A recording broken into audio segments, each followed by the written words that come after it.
8 граммов желатина предварительно заливаю холодной водой 40 мл и также оставляю для набухания. Натерла на терке молочный шоколад 50 грамм. Чтобы удобнее он натирался, можно его подморозить немного. И 100 граммов сливок жирностью 33-35% взбиваем с помощью миксера. Взбиваю сливки до состояния подтаявшего мороженого и поставлю их пока в холодильник. Так, дальше действуем таким образом. Я беру 2 яйца, белки отправляю в дежу миксера стационарного, а желтки помещаю в отдельную мисочку. У меня 40 граммов желтка и 70 граммов белка. Затем мне понадобится ковшик. В него я насыпала 150 грамм сахара и залила его холодной водой 60 мл.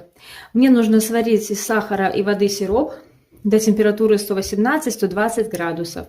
Параллельно я буду взбивать в стационарном миксере белки и ручным миксером слегка взобью желтки до посветления. И потом разолью сироп наполовину, часть в белки волью половину и половину сиропа волью в взбивающиеся желтки. Если у вас нет стационарного миксера, вы можете просто воду и сахар разделить пополам и сварить сироп 2 раза. Сначала приготовим желтки, а потом уже взобьем белки. То есть нам нужно приготовить итальянскую меренгу и патэ-бомб.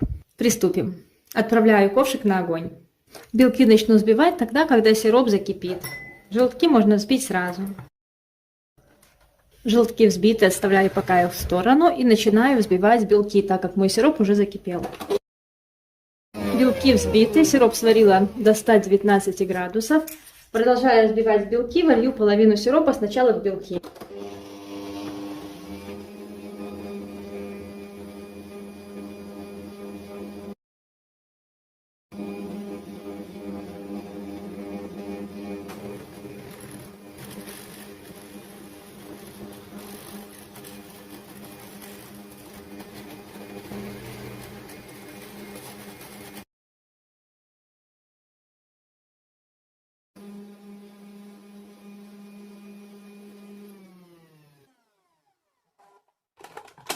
Взбиваем до мягких пиков несколько минут.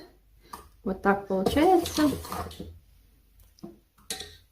И желтки тоже мы взбиваем несколько минут. Вот так они должны хорошо увеличиться в объеме и посветлеть. Набухший желатин отправляю в микроволновку растопиться и добавляю к желткам. Добавлю желатин к желткам и перемешаю.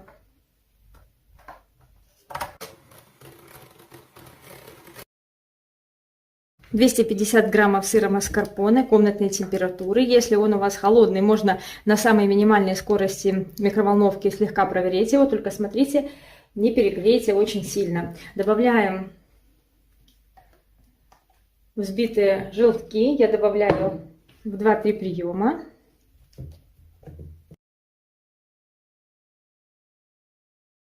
На этом этапе можно слегка проработать венчиком, чтобы не было комочков, если они вдруг у вас появились. Вводим взбитые белки. Также в 2-3 приема.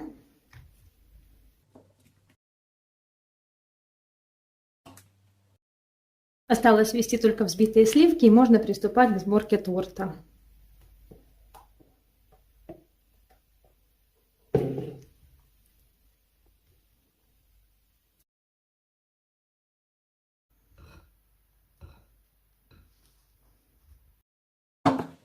Отправляю на корж 1/3 часть крема тирамису и посыпаю тертым шоколадом. Также примерно 1/3 часть использую. Второй корж.